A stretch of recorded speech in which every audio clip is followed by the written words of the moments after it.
On a la sensation que la figure du flic est en train d'évoluer, peut-être en allant plutôt du côté du flic ripou. Y a-t-il éloge de l'immoralité? C'est l'enquête d'Alexandra Rouault. Regardez.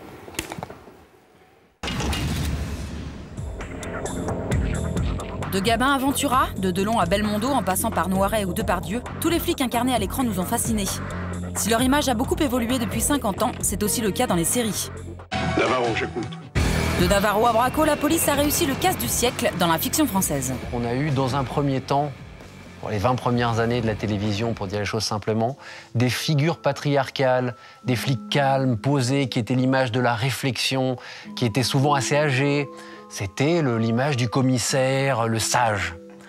On a eu ensuite, avec les années 80, une évolution plus grand public, où on a fait rentrer des commissaires un peu plus péchus, qui avaient un peu plus d'action dans leur série, un peu plus de choses qui pouvaient plaire à un plus grand public. Et on a eu, avec les années 2000, à partir de 2005, avec des séries comme Engrenage, Braco plus récemment, qui essayaient d'aller déjà un peu plus loin, vers plus de réalisme, et donc plus d'obscurité, et donc plus de violence, et donc des flics plus ambigus. Une révolution menée par une nouvelle génération d'auteurs et de metteurs en scène. Des hommes venus tout droit du terrain. Olivier Marchal, Hugues Pagan, Éric de Baraïr ou Franck Mancuso. Quoi de mieux qu'un flic pour raconter la vie des flics? Je n'oublie pas que si aujourd'hui je fais du cinéma, c'est pour une seule raison. C'est parce que j'ai été flic pendant 20 ans. Et que j'ai ce qu'on appelle un devoir de mémoire. Et que je n'ai pas le droit de raconter des conneries sur mon ancien métier. Ces gens-là sont arrivés, on dit écoutez, ça se passe pas comme ça. Il y a des dérapages, il y a des choses compliquées. Ce sont ces gens qui ont travaillé avec la police, qui ont réussi à faire des séries non seulement plus réalistes, mais plus dynamiques, avec plus de suspense, où on sortait de cette envie de nous faire une petite intrigue bien sympathique avec un crime et à la fin le méchant est arrêté. En insufflant cette part de réalisme dans la fiction, le flic est devenu plus sombre, plus complexe et moins seul.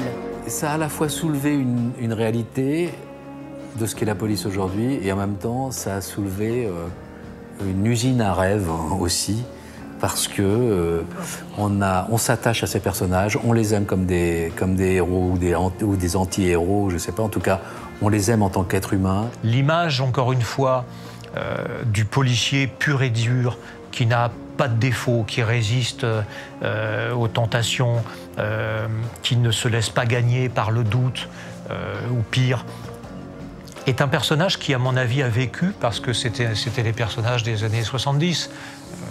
Même chez nous, les Gabin, Delon, étaient des personnages un petit peu, avec le recul, monolithique, on va dire.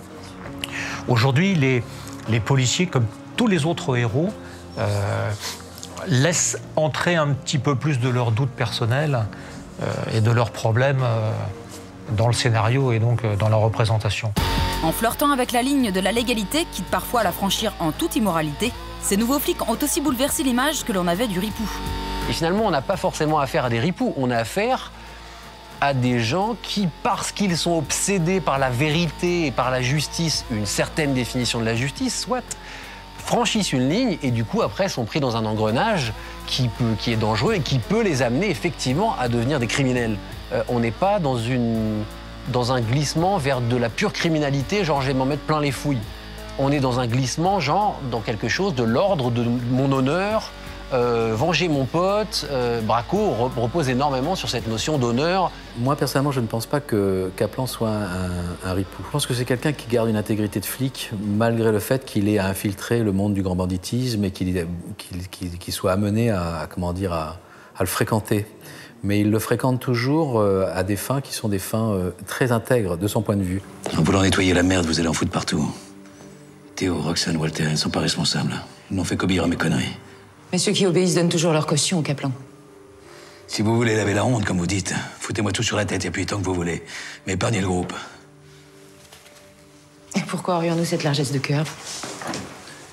Parce que tout le monde oubliera un élément sale. Alors que tout un groupe pourri, la presse va adorer. Aujourd'hui, avec l'affaire Néret, la réalité semble avoir rattrapé la fiction. On peut alors se demander s'il n'est pas dangereux de donner aux flics ce statut de héros. Il est normal qu'Olivier Marchal prenne fait et cause pour son ami. il est raccord avec ce qu'il a écrit dans la saison 1. Moi, je ne sais pas. En tout cas, ce que je sais, c'est qu'aujourd'hui, la criminalité, le système criminel est tel, vous avez affaire à des mecs qui sont très, très brillants. Et vous ne pouvez pas faire votre métier de police si, pour faire tomber des très gros voyous, vous vous cantonnez à ce que dit la loi.